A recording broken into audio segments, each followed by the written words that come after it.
আমি ইব্রাহিম টাওরে ৩৪ বছর বয়সের যুবক আফ্রিকান শিকারী। আমার গর্ব হয় যে আমি বিখ্যাত সাহাবী হযরত বিলালের বংশধর। এই সামান্য সময়ের মধ্যে আপনারা আমাকে প্রচুর ভালোবাসা দিয়েছেন, যার জন্য আমি আপনাদের কাছে ঋণী হয়ে থাকব।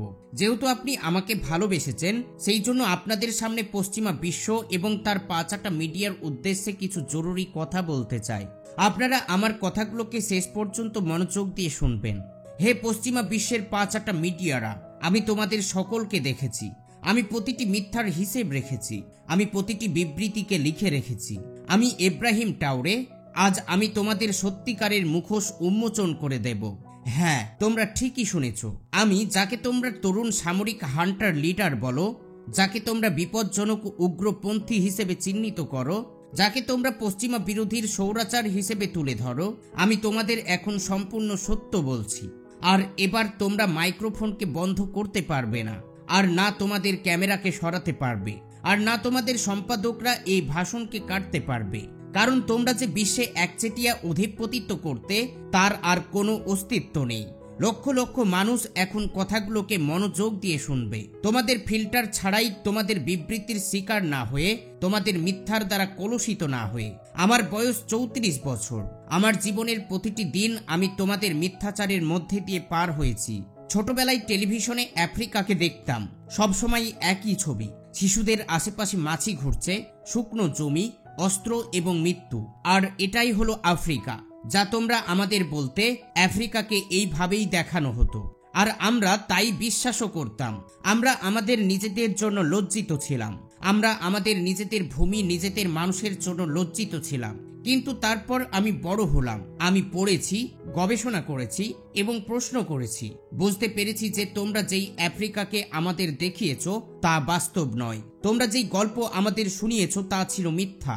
তোমরা আমাদের উপরে যে ভাগ্য চাপিয়ে দিয়েছিলে, সেটা ছিল তোমাদের লেখা একটি চিত্র নাট্যস্বরূপ। বছরের পর বছর ধরে তোমরা আফ্রিকাকে কিভাবে চিত্রিত করেছ, কিভাবে দেখিয়েছ, এমনভাবে তোমাদের দর্শকদের সামনে বিক্রি করেছ যেন আমরা এমন এক প্রাণী যাদের সভ্যতার কোনো অংশই নেই, যেন আমরা সভ্যতার বাইরে থাকা অশুভ প্রাণী, যেন আমরা এমন দুর্ভাগা যারা তোমাদের উদ্ধারের অপেক্ষায় রয়েছে।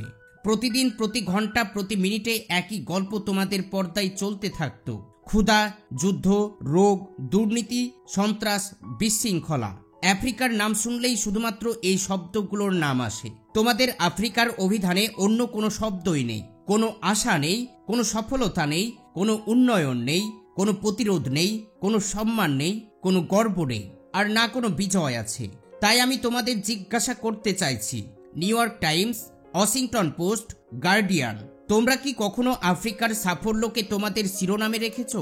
টেকনোলজি মিরাক্কেল নিয়ে তোমরা কতবার লিখেছো? তোমরা ইথিওপিয়ার রেফারেশন প্রজেক্ট নিয়ে কতবার দেখিয়েছো? তোমরা বোয়াজনার ডেমোক্রেটিভ সাফল্যের প্রশংসা কতবার করেছো? কেনিয়ার এন্টারপ্রেনিয়াল ইকোসিস্টেম বর্ণনা তোমরা কতবার দিয়েছো? না, দেওনি, কারণ এগুলো তোমাদের চিত্রনাট্যের সঙ্গে খাপ খায় না। তোমাদের আফ্রিকা কখনো সফল হতে পারে না। আর যদি এমনটি হয়, তাহলে তোমরা তোমাদের কিভাবে বৈধতা দেবে? যদি সাহায্যের প্রয়োজন না হয়, তাহলে তোমরা কিভাবে হস্তক্ষেপ করবে? যদি পিছিয়ে না থাকে, তাহলে তোমরা কিভাবে তাদেরকে নিচু নজরে দেখবে? তোমরা কি কখনো নিজেদের জিজ্ঞাসা করেছো, কোনো সম্পাদক দ্বারা দেশে বসে, কোনো নিউজ ডিরেক্টর তার মিটিংয়ে, কোনো কলমিস্ট তার কিবোর্ডে বসে ভেবেছে কেন বিশ্বের সবচেয়ে ধনী ভূমির মানুষ গরিব? এই নাও তোমাদের জন্য আসল পরিসংখ্যান, যা দেখে মাথা ঘুরে যাবে, যা তোমরা পৃথিবীকে লুকিয়ে রেখেছো। আফ্রিকার কাছে রয়েছে 70% কোভাল্ট রিজার্ভ। তোমাদের সেলফোনে, তোমাদের কম্পিউটার, তোমাদের ইলেকট্রিক গাড়ি কোভাল্ট ছাড়া চলবেই না। আশ্চর্যভাবে এই কোভাল্টগুলো ক্যাঙ্গো থেকে আসে, কিন্তু ক্যাঙ্গোর মানুষ সেলফোন পর্যন্ত কিনতে পারে না। আফ্রিকার কাছে 90% প্লাটিনাম রিজার্ভ রয়েছে। Catalytic converter, electric device, medical employment, সবকিছুর জন্যই প্লাটিনাম প্রয়োজন হয়।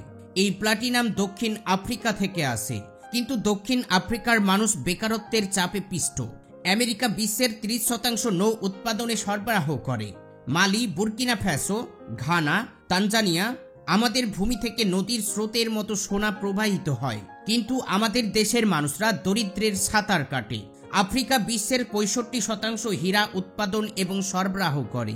বাতসোয়ানা, অ্যাঙ্গোলা, ক্যাঙ্গো সি আর আলিওয়ানাতে কোটি কোটি ডলার মূল্যের হীরা উত্তোলন করা হয়, কিন্তু আমাদের খনিজ শ্রমিকরা দিন $1 জীবন যাপন করে থাকে। আফ্রিকার কাছে রয়েছে বিশ্বের 35% ইউরেনিয়াম। নাইজার, নামিয়াবা, দক্ষিণ আফ্রিকা পারমাণবিক বিদ্যুৎ কেন্দ্রগুলো আমাদের ইউরেনিয়ামে চলে। প্যারিসের আলো জ্বলে আমাদের ইউরেনিয়ামে, কিন্তু আমাদের গ্রামগুলোতে বিদ্যুৎ নেই। আর আপনি এখনো জিজ্ঞাসা করেন আফ্রিকা দরিদ্র কেন? না, সঠিক প্রশ্ন হলো আফ্রিকা এত ধনী হয়েও কিভাবে দরিদ্র রাখা হলো? এই নিয়ে আপনার উত্তর উপনিবেশবাদ শেষ হয়নি, এটা শুধু রূপ পাল্টিয়েছে। আগে আপনি এসে আমাদের জমি দখল করতেন, এখন আপনি এসে কোম্পানি খোলেন। আগে আপনি জোর করে নিয়ে যেতেন, এখন চুক্তি করেন। আগে আপনি চাবুক দিয়ে শাসন করতেন, এখন আপনি ঋণ দিয়ে শাসন করছেন।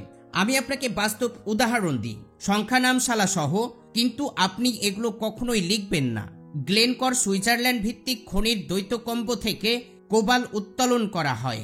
2022 সালের রাজস্ব $256 বিলিয়ন, কিন্তু ক্যাঙ্গোকে দিয়েছে মাত্র $1 মিলিয়ন, অর্থাৎ 0.2%। এটাই কি ন্যায় বিচার? রিয়ান্টিটো ব্রিটিশ অস্ট্রেলিয়ান খনি সংস্থা গিনিতে বক্সাইট উত্তোলন করে প্রতি বছর প্রায় 20 মিলিয়ন টন, কিন্তু গিনির জন্য কি থাকে? পরিবেশ দূষণ আর ক্যান্সার। এখন টোটাল এনার্জি ফরাসি তেল কোম্পানি আঙ্গুল নাইজেরিয়া কঙ্গোতে তেল উত্তোলন করছে। 2022 সালে মুনাফা করেছে $36 বিলিয়ন। আফ্রিকায় তাদের বিনিয়োগ নোংরা পাইপলাইন। আংলো আমেরিকার দক্ষিণ আফ্রিকায় প্রতিষ্ঠিত, কিন্তু হীরা, প্লাটিনাম, লোহা এখন সবকিছুই নিয়ে যাচ্ছে লন্ডনে। দক্ষিণ আফ্রিকায় রেখে গিয়েছে 6 মিলিয়ন বেকারের খনিজ শ্রমিক, এবং এগুলো শুধু বরফের চূড়া। তবে অদৃশ্য জিনিসগুলো কি হবে? গোপন চুক্তি, অফশোর অ্যাকাউন্ট ট্রান্সফার, প্রাইসিং কৌশল। প্রতি বছর আফ্রিকা থেকে বেআইনিভাবে $88 বিলিয়ন চলে যায়, কিন্তু এই সবগুলো কি লেখে? প্রতি বছর আফ্রিকা $45 বিলিয়ন সাহায্য পায়, এটাই সবাই লিখে, কিন্তু কেউ বলে না আফ্রিকার সাহায্যপ্রাপ্ত মহাদেশ নয়, আফ্রিকা সাহায্যদাতা মহাদেশ। আপনারা যখন ক্যামেরা জুম করেন ফুলে ওঠা পেটের দিকে, পিছনে একটি বিশাল ব্যবস্থা নীরবে কাজ করতে থাকে। প্রতিদিন টনের পর টন লোহা, সোনা, কোবাল, ইউরেনিয়াম, তেল আমাদের ভূমি থেকে চলে যাচ্ছে, কিন্তু কিভাবে?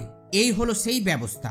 স্টেপ 1, দুর্নীতি সৃষ্টি করুন, আমাদের নেতাদের ঘুষ দিন, অফশোর অ্যাকাউন্ট খুলুন, তাদের বিলাসিতার স্বপ্ন দেখান, তাদের সন্তানদের আপনার স্কুলে পাঠান। স্টেপ 2, চুক্তি করুন। 50 বছরের চুক্তি, 99 বছর চুক্তি নেন। পরিবেশগত বিধি থেকে ছাড় চান, শ্রমিক অধিকারের তোয়াক্কা করেন না। স্টেপ 3, অবকাঠামোর নিয়ন্ত্রণ নিন। বন্দর, বিমান, রেল লাইন দখল করুন, কিন্তু খনি থেকে বন্দর পর্যন্ত। গ্রামের দিকে রাস্তা বানাবেন না, স্কুলে বিদ্যুৎ দেবেন না। স্টেপ 4, নিরাপত্তা দিন। প্রাইভেট নিরাপত্তা কোম্পানি তৈরি করুন, তাদের অস্ত্র দিন, বিক্ষোভ নিষিদ্ধ করুন। স্টেপ 5, মিডিয়াকে স্তব্ধ করুন, স্থানীয় সাংবাদিকদের কিনে নিন, বিরোধীদের কণ্ঠ রোধ করুন, অভ্যন্তরীণ অশান্তির খবর আন্তর্জাতিক মিডিয়াতে ছড়িয়ে দিন। এইভাবেই এই ব্যবস্থা চলে। এটা গত 100 বছর ধরেই চলে আসছে। আপনি কি এই ব্যবস্থাকে দেখেন না? আপনি কি দেখতে চান না? কারণ আপনিও এই ব্যবস্থারই অংশ। New York Times, CNA, BBC সবচেয়ে বড় বিজ্ঞাপনদাতা। তারা তেল কোম্পানি, খনি কোম্পানি, অস্ত্র কোম্পানি, ওষুধের সিন্ডিকেট, যারা আফ্রিকানকে শোষণ করে। আপনি তাদের টাকাই বাঁচেন, আপনি তাদের স্বার্থ রক্ষা করেন। আর এখন আমি যা বলতে যাচ্ছি তা হয়তো আমাকে আমার জীবন দিয়ে দিতে হতে পারে, কিন্তু এখন আর চুপ করে থাকার সময় নয়। আফ্রিকায় ফ্রান্সের ব্যবস্থার নাম হলো সিএ ফ্রাঙ্ক। 14টি আফ্রিকান দেশে এখনো ফরাসি উপনিবেশিক মুদ্রা ব্যবহার করে। এই দেশগুলোর কেন্দ্রীয় ব্যাংকের 50% রিজার্ভ ফরাসি ট্রেজারিতে জমা হয়। ফ্রান্স এই টাকায় নৈতিবাচক শুধু আরোপ করে, অর্থাৎ আমরা আমাদের নিজেদের টাকা ব্যবহারের জন্য ফ্রান্সকে দিয়ে থাকি। এই ব্যবস্থার মধ্যে ফ্রান্স প্রতি বছর আফ্রিকা থেকে $5 বিলিয়ন সম্পদ স্থানান্তর করে। এই নিয়ে কেউ কি লিখছে? না, কখনোই না। কিন্তু যখন ফ্রান্স আফ্রিকাকে 10 বিলিয়ন ইউরো সাহায্য দেয়, তখন তা হয়ে যায় শিরোনাম। ব্রিটিশদের ব্যবস্থা আরও জটিল। লন্ডন হলো বিশ্বের মানি লন্ডারিং এর কেন্দ্র। সিটি অফ লন্ডন অফশোর স্বর্গ। আফ্রিকা থেকে চুরি হওয়া প্রতিটি পয়সা লন্ডনের মধ্যে দিয়ে যায়। আমেরিকার ব্যবস্থা হলো আফ্রিকা কমান্ডো মহাদেশের 46টি সামরিক ঘাঁটি। সরকারের উদ্দেশ্য কি? নিরাপত্তা?